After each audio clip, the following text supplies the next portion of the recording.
Superman is here, is finally here, and let's be real, James Gunn did not miss the mark with Superman, and it finally made a Man of Steel that feels right. It is filled with such fast action, fun, enjoyable moments, and just full of heart. But it's not without its kryptonite and its little flaws. So let's break it down what really sinks and what also soars about Superman.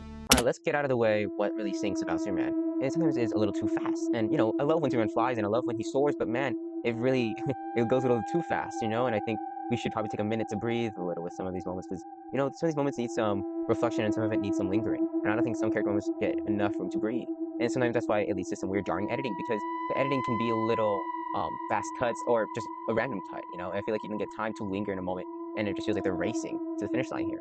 And honestly, I don't think Clark Kent is here enough. I mean, I like the Daily Bugle Clark Kent. I like the little persona that David Corenswet made for him. But I don't think he's nearly here enough. And I wish we got more of that because he looked like the part, but I just don't think we got enough. But honestly, that's why I also wanted more Daily Planet stuff as well. And that leads to the other stuff that wasn't really world shaking to me, which was the score wasn't really that memorable. I love the John Williams score, don't get me wrong, but it also feels like they're just rehashing the same notes over and over, and there's nothing really original, and there's nothing like a true score has that I remember for this movie. I just remember the John Williams score, and that's it, you know?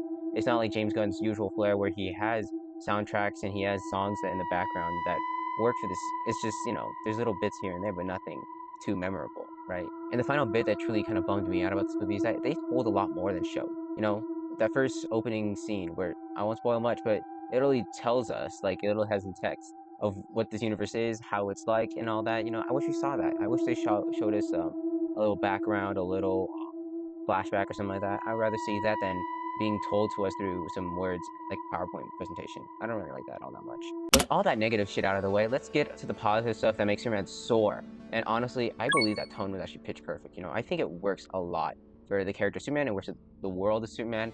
And I think that's what's awesome here is that we really get to attach to this world and we grabbed by this tone. And it works because Clark is like this as well. And it feels very comic booky and heartfelt without being cringe and over the top. You know, I feel like it fits really well here. And let's just get out of the way. What really fits well here is David Corenswet. He is fantastic as Superman. He is my second favorite Superman right now. I think I really love his portrayal. He feels like Superman. He feels like a friend, and I think that's what really works about Superman. He feels like a friend, right? He's hopeful, charming, and kind, and that is truly Superman. And honestly, that also leads to Rachel Brosnahan as Lois Lane. She is fantastic here. She's my second favorite Lois Lane as well, where she's an absolute powerhouse who feels like she's a strong, independent woman while also feeling very human. She feels that humanity, and I think that's a good balance there. I like that a lot for Lois Lane. I think she was fantastic. And speaking of fantastic, we also got the brilliant Nicholas Hoult, who was awesome. I think he was a show stealer here. He was so he's so unapologetically evil with the right amount of ego and just such mixed with such vile nature to him. He's just perfect, and he's so bald. I just love it. I could grow that thing so easily. What's also amazing is the action, and I love the stylish movements, especially with the camera. I really appreciate the movement there. It really gives us like we're watching the fight as well based on the movement of the camera. I like that, and it really works, especially that Mr. Terrific one shot. I want to elaborate more, but it's a fantastic one shot. Y'all would love that, and that's actually where one of the needle drops are. That's really cool. And yeah, speaking of Mr. Terrific and the Justice Gang, I thought that was pretty awesome.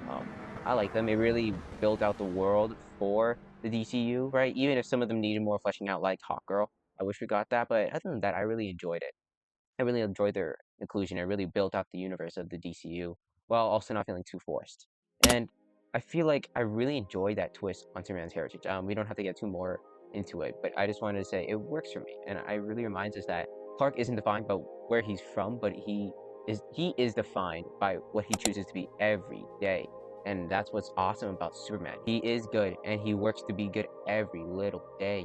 And that isn't a promise that he made from his parents. That's not something he has to live up to every day because he has that pressure on his neck, breathing down from his parents, right? He does it because it is good, and he believes in good and believes in the sanctity of life, and he does it. And speaking of the sanctity of life, Krypto is such a good boy. Nothing more than said. He's so cute. And yeah, let's just close it out here with what really soars and sings about Superman. It isn't perfect, right? Superman isn't perfect, but I do believe it's a very hopeful, heartfelt launch of the DCU, of James Gunn's DCU, and it gets the spirit right, and gets the spirit and characters right about the DC universe. And I'm glad that people are loving it, and I hope that this really drives up hype for James Gunn's new universe more and more, and that's absolutely super, man.